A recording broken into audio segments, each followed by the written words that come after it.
I'm not scrutinising you whatsoever. Oh, we be clear up here, and then we'll be comfy down here. Hi everyone, it's Jenny. Welcome back to my channel. It is a miserable rainy day in England, so what better to do than talk about books, and specifically in line with the history challenge. I know this is late, but you know, when am I ever on time? I'm going to talk about my 5 favourite Victorian books and 1 honourable mention. So I'm going to start with the books that are actually Victorian. So these are books that I studied at university. So this is London a Pilgrimage by Blanchard Gerald, and it's illustrated by Gustave Doré. And this is fun, partly because it's got so many illustrations, because Doré was a very famous French illustrator, and it goes through the city with lots of beautiful, I suppose they'd be lithographs or something, but it talks about markets, it talks about the races, prison, poverty. It's really diverse in the subject that it covers, and it was published in 1872 originally and was very successful because of Doré's illustrations, and they were reproduced a lot. So this is an interesting look at the city at the time period. And then another one that I can't remember the year, but I think this was serialised. I think it was published in the 1860s. This is London Labour and the London Poor by Henry Mayhew, who basically went around the streets of London and conducted hundreds of interviews with people, and he splits it into different kinds of street sellers and then also the people that will not work. So it's very interesting. You have everyone from people who work in the sewers to rat killers to strongmen to people that sell food in the street to vagrants and prostitutes and children who sell watercress and just things like that. So again, a very broad look at people, and it's interesting to sort of imagine what questions he asked the people he was interviewing and how he has portrayed them, and whether or not he's tampered with how we would see them by the way he's recorded their interview. But on the whole, I get the sense it's quite an honest portrayal of the people that he's met, and it's just really engaging and amusing at some points as well, and also quite gross, especially the rat killer bits, I've got to say.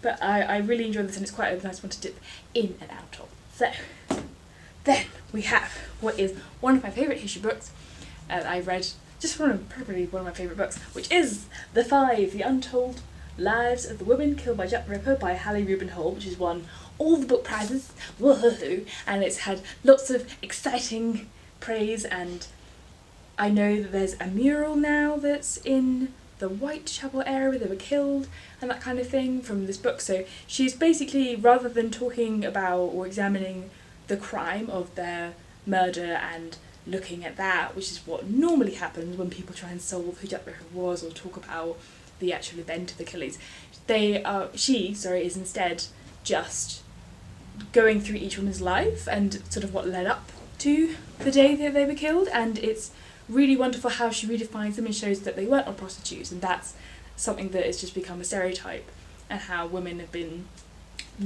just misrepresented, quite frankly, in this instance. And it's just really interesting to hear about how they came to be in that part of the East End and all of that, and how they came to be impoverished and what they were doing, what their relationships were, and it just humanises them, which is so needed. And I know she's going to write more books on this sort of similar vein, so I'm very excited to see what she writes next.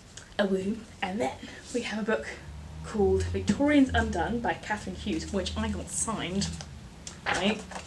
Because she came to talk at university and I was very excited.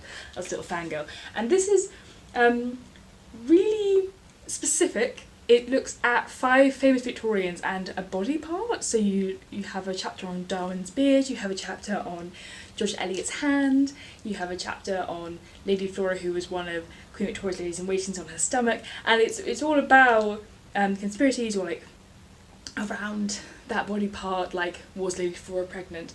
Why did Darwin grow his beard? That's particularly interesting chapter. Like George Eliot talks about how her right hand was always bigger than her left hand because she grew up on her father's farm milk churning, and there was a lot of contesting about that fact because her family thought it made it sound really common, and whether or not that was true or not. So it's just a really, really interesting book. But the thing I didn't know anything about was the last chapter, which is about Sweet Fanny Adams, who was a girl who was brutally murdered and cut up into bits, and it it talks about how her death is how we got the phrase sweet FA, and just things like that. It's just got all this really interesting knowledge, but it's so readable. Even though she's an academic, it is, I think, really, really accessible.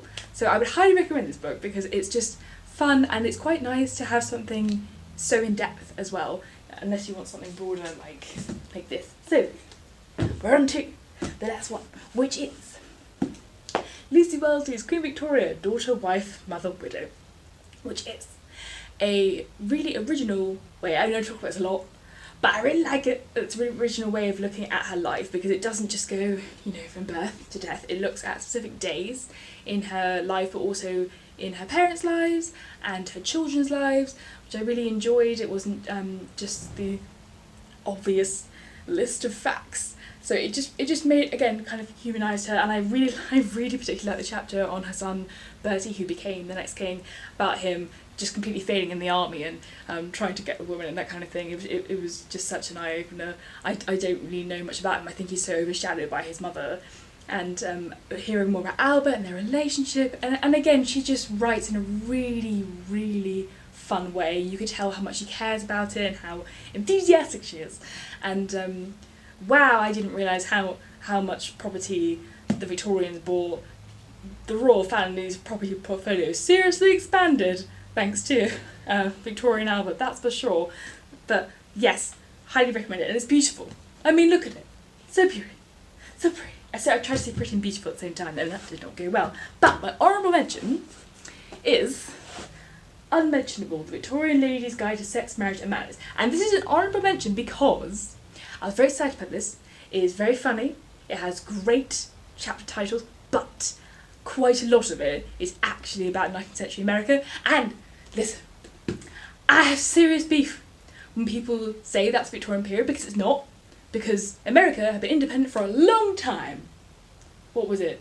Well over, I don't know, several decades anyway. And you didn't have a Victorian period, you had your own history going on. So you don't get to have the same history and like call it Victorian history if it's 19th century. Sometimes she talks about Britain and then it is relevant, but like the fashion was quite different. Sometimes the pictures in here and the adverts and that kind of thing. Oh, I just opened it on forceps, that's nice. Chapter on birthday. Oh, let's not think about that. But sometimes it's just not relevant because I don't know if those products were available in the UK. Quite probably not, because we probably had our own crazy quack doctors selling their medicines and pills and whatnot. So fun and enjoyable, and definitely something that's so relevant. And it's nice to have a book that talks about things like periods and, you know, all that fun stuff that we don't talk about or think about first off, but was a daily reality for women back then. But yeah, not specifically Victorian. But we'll still recommend it as a read. Just you know, be aware. And there we go. I hope you pick one of these up if you're interested in the Victorian period. I hope you are, because, you know, we can be great friends then.